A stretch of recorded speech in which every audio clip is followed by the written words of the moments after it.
Welcome to all. இது பீடாக் here. நம்ம இன்றைக்கி பேச போகிற விஷயம் என்னென்னா, இஸ்ரேலும் அமெரிக்காவும் கைகோத்து ஈரான் மீது போர் தொடுத்திருக்காங்க அப்படின்ற அந்த டாப்பிக்கு தான்.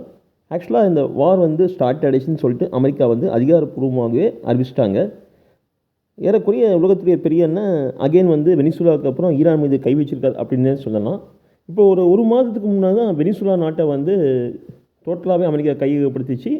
அமெரிக்காவுடைய ஆதிக்க பரப்பில் இருக்கிற ஒரு கண்ட்ரி தான் வெனிசுலா அப்படின்னு அறிவித்தார். அடுத்தது ஈரான் மீது போர் தொடுத்திருக்காரு. 3 கட்ட பேச்சுவார்த்தை முடிஞ்சிட்ருக்கு. ஈரான் கொஞ்சம் கொஞ்சமாக இறங்கி வந்துட்டாங்க. அவங்களுடைய கிட்ட இருக்கிற அணு ஆயுதங்களில் டோட்டலாகவே அழிச்சிருக்க போகிறாங்க. அது மட்டும் இல்லாமல் ஏவுகணைகளையும் அழிச்சிடுவாங்க அப்படின்ற மாதிரி தான் அறிக்கை போயிட்டு இருந்தது. அந்த 3ஆம் கட்ட பேச்சுவார்த்தை வெற்றிகரமாக போயிட்டுருக்குன்னு அப்படின்னு அறிவிக்கும் போதே இஸ்ரேல் போரை ஸ்டார்ட் பண்ணியிருக்கு. இஸ்ரேலுக்கும் ஈரானுக்கும் என்ன பிரச்சனைன்னு என்பது உங்கள் எல்லாருக்குமே நல்லா தெரியும். ரொம்ப வருஷமாக அந்த பிரச்சனை போயிட்டுருக்கு. 1979 இஸ்ரேல் ரீபப்ளிக் யூனியன் அப்படின்னு ஆரம்பிக்கும் போது ஆக்சுவலாக ஈரான் தான் இஸ்ரேலுக்கு ஹெல்ப் பண்ணிச்சு.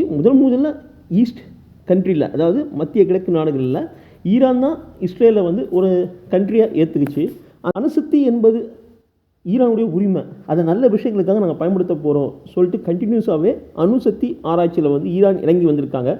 வேறு சில குழுக்களுக்கும் ஆயுத குழுக்களுக்கும் ஈரான் ஹெல்ப் பண்ணுது, அது எங்களுக்கு பிடிக்கல, அது என்னைக்கு இருந்தாலும் எங்களுக்கு ஆபத்து என்பது இஸ்ரேல் நிறைய முறை அமெரிக்கா கிட்ட கம்ப்ளைண்ட் பண்ணியிருக்கு.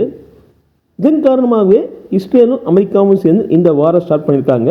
இப்போ அமெரிக்கா அதிகாரப்பூர்வமாகவே அறிவிச்சிட்டாங்க. அதாவது இப்போதைக்கு ஈரானில் இருக்கிற அந்த ஆட்சியை டோட்டலாகவே நாங்கள் அகற்ற போகிறோம். அந்த ஆட்சி அகழ்ந்தால் மட்டுமே இந்த வார் ஸ்டாப் ஆகும். அதனால் ஈரான் மக்களே கொஞ்சம் உங்களை பாதுகாத்து கொள்ளுங்கள், வருகின்ற ஆட்சி நல்ல ஆட்சியாக அமையும், இனி வருகின்ற காலம் உங்கள் கையில் தான் இருக்கும் அப்படின்ற மாதிரி ஒரு அனௌன்ஸ்மெண்ட்டை ட்ரம்ப் விட்டுருக்காரு.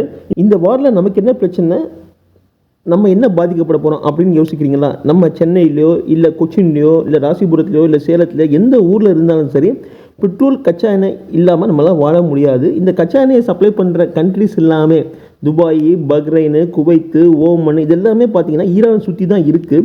ஸோ அங்கேருந்து பெட்ரோல் ஏற ஆரம்பிச்சதுன்னா இங்கே ஆட்டோமேட்டிக்காக பெட்ரோல் விலை ஏற ஆரம்பிச்சிடும். பெட்ரோல் விலை ஏற ஆரம்பிச்சதுன்னா அத்தியாவசிய பொருட்களான உணவுப் பொருட்களான வெஜிடபிள்ஸு, கிரைன்ஸு, மில்க்கு எல்லாமே ஆட்டோமேட்டிக்காக ஏற ஆரம்பிச்சிடும். ஏன்னா டிரான்ஸ்போர்ட்டிங் காஸ்ட் ரொம்ப அதிகமாகிடும். கோல்டு ஆல்ரெடி 14,000 தாண்டி போயிட்டுருக்கு. நியர்லி 16,000 வந்துடும் ரொம்ப சீக்கிரமே. மெட்டீரியல்ஸ் எல்லாமே ஏற ஆரம்பிச்சிடும். ஸோ எல்லாமே ஒரு சர்க்குலேஷனில் மாட்டிகிட்டு இருக்குது. இதை பற்றி ஃபியூச்சர் அப்டேட்ஸ் கண்டிப்பாக சேனலில் தரேன். Share me, subscribe me, share me. Thank you.